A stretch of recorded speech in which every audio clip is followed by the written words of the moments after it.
excusez-moi, voilà, c'est bon. Donc en vérité, dans la deuxième Mishnah du troisième chapitre, il est enseigné une Mishnah magnifique. Écoutez bien l'introduction. Rabbi Hanina, le chef des prêtres, il est enseigné dans la deuxième Mishnah du troisième chapitre. Il a officié à l'époque des derniers grands prêtres du deuxième temple. Do you understand? D'accord? Donc, dès l'époque des derniers grands prêtres du deuxième temple. Il a ainsi assisté au Chorban Habayit, discussion du deuxième temple. Évidemment, c'est la conséquence, on le sait tous, de la haine gratuite. Séparation entre les frères, accusations, etc. Et c'est la raison pour laquelle il va nous enseigner, parce que le message, il est relié à la vie de l'individu. C'est pas beau ça? Si vous étiez venu que pour écouter cela, d'ailleurs non, cela nous aurait suffi. C'est la tale.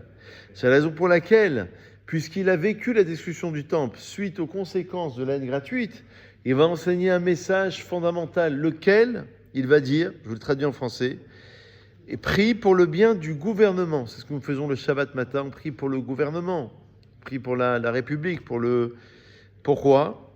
Parce que grande est la paix, car elle équivaut à l'ensemble de l'acte de la création.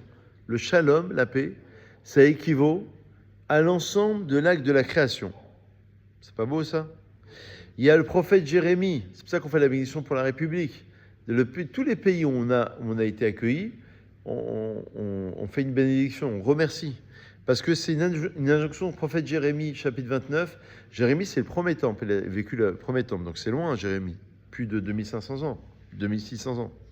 Et il dit là-bas dans Jérémie, chapitre 29, « Et recherchez le bien de la ville où je vous ai exilé, et vous implorez Dieu en sa faveur, car si elle est en paix, donc la ville, vous le serez ainsi aussi. » D'accord?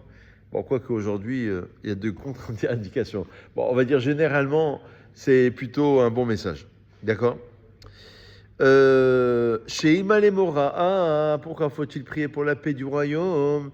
Parce que s'il n'y avait pas de crainte que le gouvernement inspire, quoique ça aussi, tout évolue dans la vie, mais bon, on va dire théoriquement parlant, Ish et Reu Chaim Balaou, chaque homme dévorait son prochain.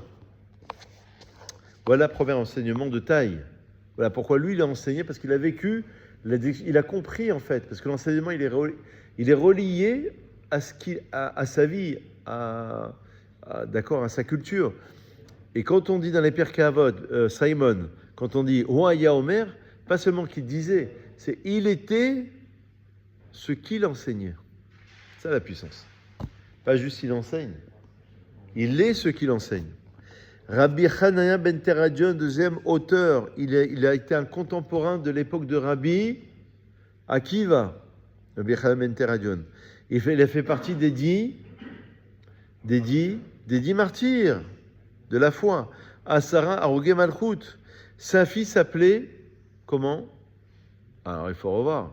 Un peu, il faut remuer le doigt dans tous les sens. Un petit peu. Sa fille c'était Brouria, la fameuse femme de Rabbi Meir. Jeudi soir prochain déjà, dans quelques jours, 14 hier, Pessar Sheni, on mange un morceau de galette. Deuxième Pessar, jeudi soir prochain. Et c'est la de Rabbi Meir Bar Lanes, faiseur de miracles. Donc on a des soucis, la maladie, je sais pas, on met la tzedaka, Teilim, et on implore 3 fois le mérite de Rabbi Meir, faiseur de miracles. Il a été enterré debout. On va en reparler si Dieu veut. En tous les cas, la fille de Rabbi Hanania ben Teradion, Brouria, elle s'est mariée avec Rabbi Meir. Elle a été très sage, très, très forte en Torah. Et le Ben Ishra, il dit sur l'indication que le prénom, c'est l'essence de l'individu. Brouria, c'est Beroria, celle qui sait... Oui, celle qui sait, on va dire, rechercher le nom d'Hachem. Ça veut dire essayer d'extraire le nom d'Hachem à partir des enseignements. En tous les cas, ce maître, Rabbi Hanania ben Teradion, il a sacrifié sa vie pour l'étude de la Torah. Et malgré le décret romain, on ne pouvait pas enseigner la Torah. Les Romains, c'était des barbares. Il y a eu les 10 martyrs, dont un, Rabbi Akiva, on a arraché sa peau avec des peines de fer. C'était des vrais barbares. Hein. C'était pas... Donc il y avait un vrai décret romain. Malgré ce décret romain, qui interdisait donc l'étude de la Torah, il rassemblait publiquement les Juifs et leur enseignait la Torah parce qu'il a dit sinon Torah maté aléha. Que va devenir la Torah s'il n'y a plus de rabbins, il n'y a plus d'enseignants, il n'y a plus d'école, il n'y a plus de Torah. Il n'y a plus d'enseignants, il n'y a plus de Torah. Malheureusement, les Romains, à ce maître-là, Rabbi Ben Teradion, ils vont le condamner au bûcher et ils vont l'enrouler dans le Sefer Torah, ils vont le brûler avec le Sefer Torah. Vous entendez ça? Pas incroyable. C'est incroyable. Et lui, qu'est-ce qu'il enseigne? Alors, quel est le lien avec son enseignement? Regardez bien. Magnifique. Deux personnes qui sont installées et ils sont dans le tram ou sur la promenade des Anglais ou en train de boire une petite bière au chaud, au frais. Et il n'y a pas de parole de Torah entre elles, entre ces deux personnes. C'est une assemblée de moqueurs. Parce qu'ils vont... Vous savez, les maîtres disent qu'il ne faut pas faire de la lachon hara, de la médisance. Il ne faut même pas parler du bien d'une personne. Parce que quand tu vas parler du bien, forcément, il y a un « mais » à la fin de la phrase. Il est bien, il est, mais... Donc ne parlez pas du rabbin déjà. Je vous ai entendu l'autre jour. Donc c'est une assemblée de moqueurs. Même si elle ne se moque de rien ni de personne, puisque leur réunion est vaine. D'après le Meiri, grand rabbin à l'époque du XIIIe siècle à... Bon, retenez pas, hein, Perpignan, Meiri. Parce que c'est marqué au Moshav et les Sim le Hachab, premier psaume des Télim, il ne faut pas être installé dans une assemblée de moqueurs. Pas venu pour rien, là. Ça, c'est du lourd, là. Donc, il faut échanger. Un autre enseignement, il n'y a pas entre eux, certains déduisent, que même s'ils se livraient à l'étude, mais chacun dans son coin, sans échange, donc soit ils ne font pas d'études, soit ils se livrent à l'étude, mais il n'y a pas d'échange entre les deux personnes. Il s'agit encore d'une réunion de moqueurs, car chacun se moque en secret, d'après le Midrash Shmuel, de l'étude de son camarade et de ses connaissances. Comme si, donc la Gemara dit Chavruta omituta, où on étudie ensemble, à deux minimum, comme à la yeshiva, dans les centres talmudiques, soit c'est la mort de la personne. Parce que seul, on ne peut pas étudier. Il faut qu'il y ait un élément contradictoire. Il vaut mieux étudier que ne pas étudier, dans tous les cas de figure, mais pour vraiment étudier, il faut ouvrir le livre, il faut se casser la tête, il faut essayer de comprendre, il faut étudier à deux pour qu'il y ait un échange, pour qu'il y ait une critique, pour qu'il y ait des questions, pour qu'il y ait deux points de vue. Et on va s'enrichir. Pas beau ça? Mais deux personnes qui sont installées, il y a entre elles des paroles de Torah. Hein. Alors à ce moment-là, Shechina, Sheruya, Benehem, il y a la présence divine entre ces deux personnes après le Meiri, rabbin au XIIIe siècle à Perpignan.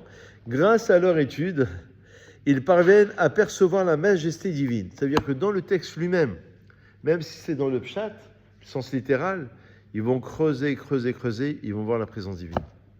C'est-à-dire que le texte, il va rendre sage, il va nous permettre d'approfondir, de comprendre et de voir la présence divine. Alors, je saute les versets, et la Mishnah termine en disant, ça c'est pour deux personnes, mais d'où le sais-je, même pour une seule personne qui étudie la Torah. Alors, c'est pas qu'il y a la Shrina, c'est plutôt indiqué que Dieu va lui fixer un mérite, parce que c'est marqué, Yeshev Badad Veidom, il est installé seul, solitaire et silencieux, mais qui n'atteint la ça veut dire qu'il aura quand même un mérite.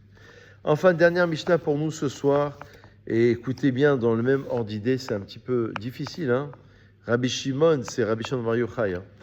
Et celui qui va révéler le Zohar, bientôt c'est la Eloi de Rabbi Meir et Rabbi Shimon, juste après le 18 Iyar. Il dit que 3 hommes qui ont mangé à la même table, d'accord?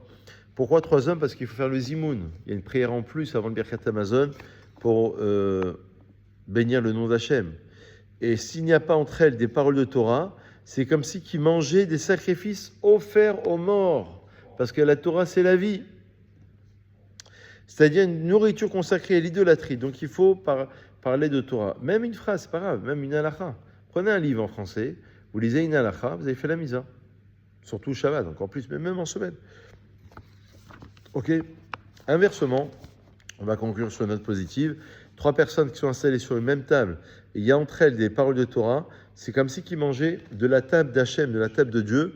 Dieu considère que leur table est un autel sur lequel ils ont apporté des sacrifices, parce que la table, c'est comme l'autel sur lequel on approche des sacrifices, et les aliments, c'est comme si c'était des corbanotes, des sacrifices.